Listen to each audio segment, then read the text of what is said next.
fine women. Why, did somebody say something?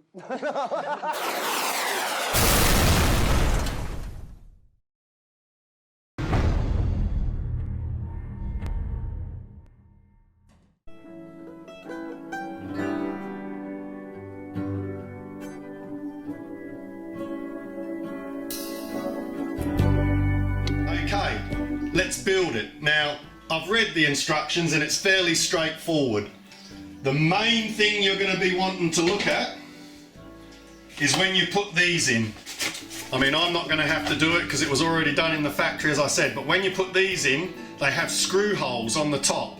So follow your instructions really close because you want to get these all lined up so that when you put the top wing on, you can just screw the screws in and it's all going to fit.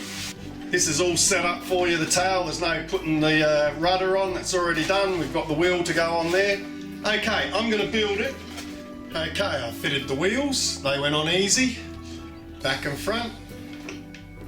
Stuck my little satellite receiver in there as well while I was at it. That's all connected. The tail goes on really easy. It just slots in like it always does. You put your bit of tape across here, put your rod in. The main thing you got to do is make sure when you connect you get that little bit of plastic box to fit into this side so that you've got your good join.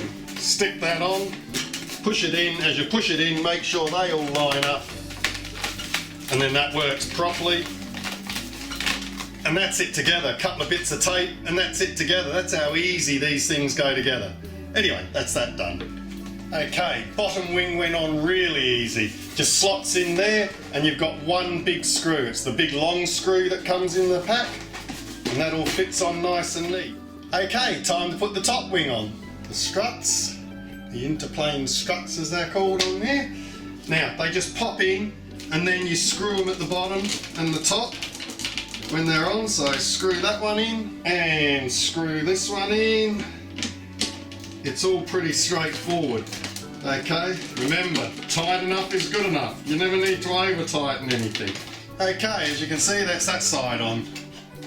Let's get the other side on now. Easy to do, just locate it where it goes. It just pops in, there's some plastic there, it clicks into, then tip it up and screw it. Okay, I'll get these done. Okay, coming together nicely, isn't it? Look at that, it's a beauty. Just the top wing to go on now. Easy. Now this is where you'll see if you got all these screws in right and everything like that.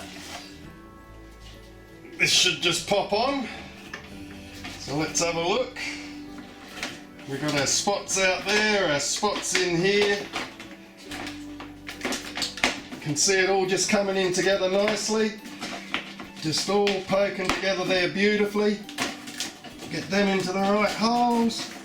And there we are, basically done. She's got to be screwed together now. Okay, I'll screw it together and then we'll have another look. Okay, next job is get that propeller and spinner fitted. So tighten that propeller up nice. Put the spinner on. Okay, and with that spinner on, that's it. Oh, hang on, we got one more thing to do here. You need to connect up your wires that are under here. So get that done.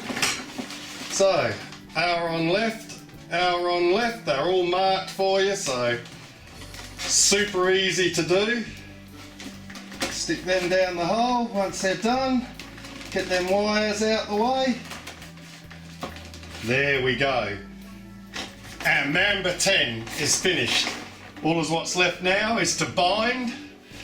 Look at that, doesn't that look nice?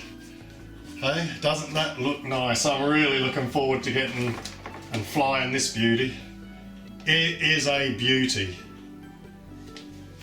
Okay, I'm going to bind it now. I'll set up my DX9 and we'll get it bound to the DX9 and have a look at them movements on the surfaces. Let's get that done.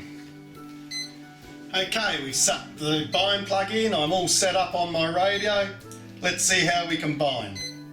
We all know how to bind. You shouldn't be applying one of these if you don't.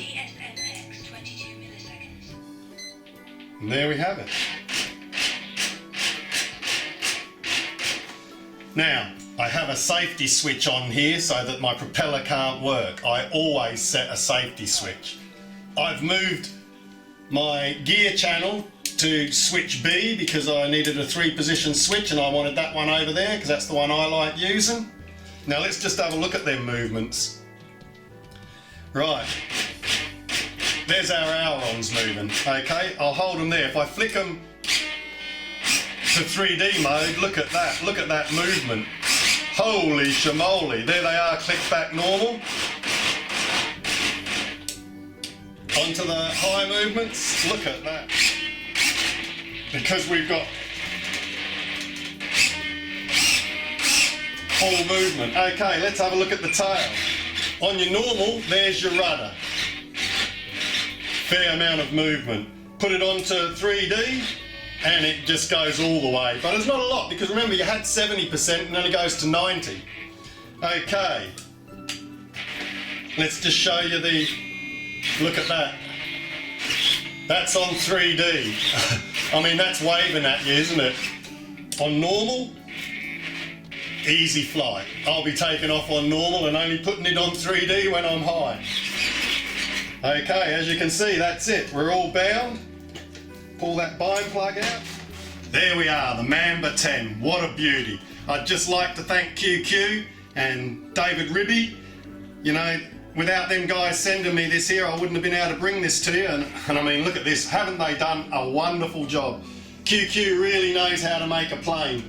And they know how to tune it as well so that it'll fly perfect for you. The gyros, everything works so well in it, and it's programmable that you can just program all these other things that they got. I'll just fill you in as well. Also, you can buy another motor.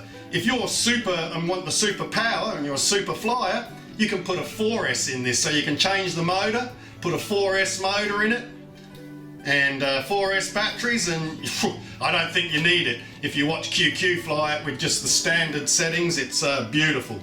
Anyway, as I was saying, thank you very much to the guys from Flex Innovations. Check out their Premier aircraft. They have a few others in the line that are equally as good. This should be available soon to you all, so let's go. I'd also like to thank Mike from Model Flight. He always arranges all these things for me. And I'm sure they've got one of these and they'll be doing a review too, so have a look out for that one. Okay, that's it from me for now. It's Easter this weekend and I hope to get out. With a bit of luck, we'll get some good weather and get out and get a video of this flying. Again, thanks to all for watching. See you soon.